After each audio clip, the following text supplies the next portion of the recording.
Hey guys, what is going on? We're talking WrestleMania 30 today. Rumours, speculations, anything really. My first one I thought of was Batista versus Randy Orton. I think if Orton's going to remain WWE World Heavyweight Champion through the WrestleMania season, I think it's possible that they could get Batista to win the Royal Rumble and then go on to face his former Evolution teammate, Randy Orton. I would like to see that because I think they're two great wrestlers. I do think Randy Orton is the better technical wrestler, but Batista's more the entertainment wrestler, and I think that would just be a really good match. So my second one is Triple H versus CM Punk. That one has just been thrown around for ages.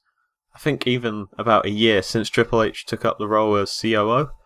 CM Punk has recently taken on the role as Big Show was a few months ago. The chief rival, you could say, of the Authority, and it looks like CM Punk is now going to be the guy to take over that role and pretty much have feuds with The Shield, Randy Orton, and then probably leading on to Triple H, because there's no way Triple H is over with wrestling, because I saw a photo of him and he just looked so much better shape than he looked against Brock Lesnar, because he had a little bit of a few pounds going on there, but still, let's move on. Undertaker versus Brock Lesnar. This one has been going longer than the CM Punk one. This is what a lot of fans have wanted to see. Personally, the one I wanted to see was Sting versus The Undertaker, but I don't think that is ever going to happen. Sting is well out of his prime, Undertaker's well out of his prime, but Undertaker can still put on a brilliant match. We saw that against CM Punk, we saw that against Triple H. Even one match of the year. And we see that Undertaker, I don't think is over with wrestling. I don't think this is going to be his last WrestleMania, because we saw him wrestling The Shield in London. It was a great match, I saw that one. I can't see Sting versus Undertaker, but I can definitely see Brock Lesnar versus The Undertaker. Because what I think is going to happen is Brock Lesnar is going to face Randy Orton for the championship, but I can't see Brock Lesnar winning it this time around. But getting near the end of 2014, I can definitely see Brock Lesnar being the champion. So, Undertaker vs Brock seems good to me, but it would be Undertaker winning the title. Not winning the title, winning the match to carry on his streak, and it'll be 22-0. The reason for that is, if they're going to end the Undertaker streak, it needs to be someone he's hated for a long time. Someone who needs to get retribution. I can't say much today. Retribution. That word over the Undertaker. Someone who's had a feud with him in the past. Maybe not a WrestleMania match. Hopefully not Triple H, because they've done everything they can. Hopefully not Shawn Michaels, he's retired anyway. I don't know who it could be, but I'm just going to say it's safe to say if that happens, Undertaker vs Brock, Taker will win. Right, the next one I've seen a lot about, but I can definitely say it's not going to happen. Daniel Bryan versus Shawn Michaels. Shawn Michaels retired for a reason. Obviously, he retired against The Undertaker at WrestleMania, but I suppose Shawn Michaels could want to come back for one match, but that kind of defeats the fact of his loss at WrestleMania 26. So I really don't think that's going to happen. But you could make a feud off of it if Shawn Michaels was really that desperate to get back in the ring because of what happened at Hell in a Cell. So, yeah, it's people with two pretty similar styles. Shawn Michaels, not as high risk as Daniel Bryan. You know, I can't even answer that one really, because Daniel Bryan, we don't know what's going on with him. Will he be part of the Wyatts? Is he just playing them? We don't know. The next one, another one I don't think will really happen, but I've seen tons and tons of this. Goldberg versus Ryback. I would like to see Ryback in a really good match at WrestleMania. He needs that boost. He needs to win a title. I don't care if it's a mid-card title. I don't care if it's a tag team title with Curtis Axel and Ryback.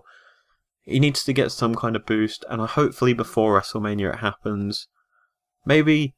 Okay, I've just thought of another match, but I'm gonna bring that on after I finish with this.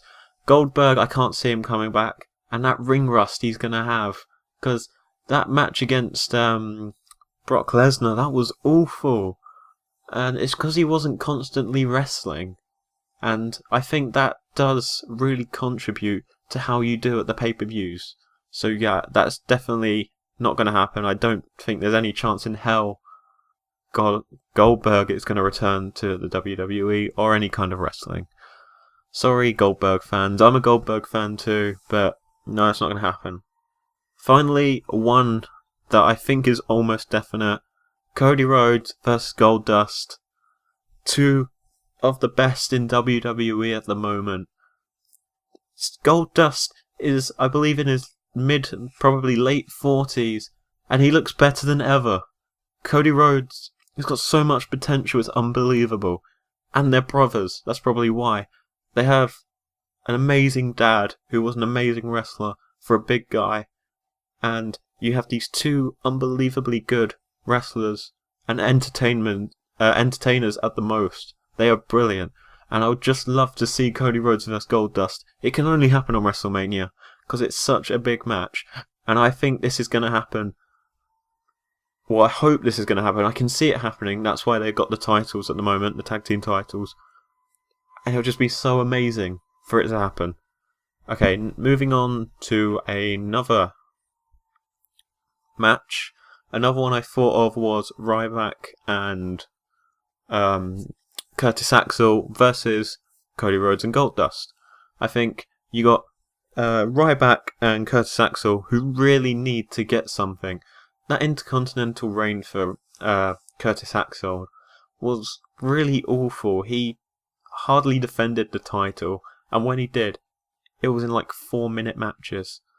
So yeah, I think they need to get a title, the tag team titles hopefully, and yeah, so yeah, I think Ryback versus Goldust and Cody Rhodes. If Rhodes versus Goldust doesn't happen, but we need to see Rhodes and Goldust at some point, because this is what I think they brought Goldust back for, and I think this is what they both want.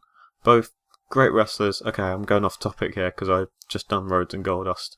Anyway, we're going to move on. The next one, I believe, there's like a 50-50 chance of happening, and that is Rey Mysterio versus the all-new Sin Cara. If people who don't know, Sin Cara is now portrayed by Unico, and you could probably tell that Sin Cara's got a lot better suddenly. That is not to put down Mystico, the former Sin Cara. He was a great wrestler in Mexico, but he just couldn't fit into WWE. But yeah, Unico's doing a good job as Sin Cara now. But Rey Mysterio versus Sin Cara. Rey Mysterio, since WrestleMania 22, hasn't really had any big matches at WrestleMania. So let's think. WrestleMania 23, I don't think he was there. WrestleMania 24, actually saying that, I don't think he was at WrestleMania 24. WrestleMania 25, he took on JBL and obviously won the Intercontinental title.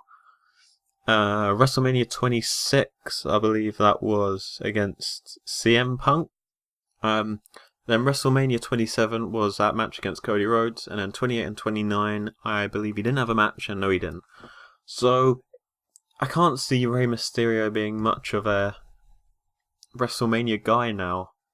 I can't see him actually getting any world title runs. I'd love to see him get one, but I really can't see it happening. So that leaves some of the mid-card talent. And actually, we didn't mention John Cena. People want to see John Cena versus The Undertaker. I don't. I would rather Brock.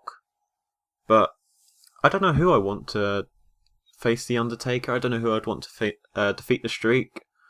So I'm going to leave that in the hands of the WWE creative team. Who does that leave? Another one would be Big E Langston versus Dean Ambrose. I don't know, two really up-and-coming wrestlers. They are both got huge potential, and I can really see them pulling off quite a good match. I suppose you could put both the titles on the line if they still got them, because Big E is doing brilliantly as an Intercontinental title for someone who's only been in the WWE main roster for such a short time. Dean Ambrose with the Shield is brilliant. I think the Shield are gonna split just before WrestleMania. Maybe we could see a Shield triple threat match or a 2-on-1 handicap match.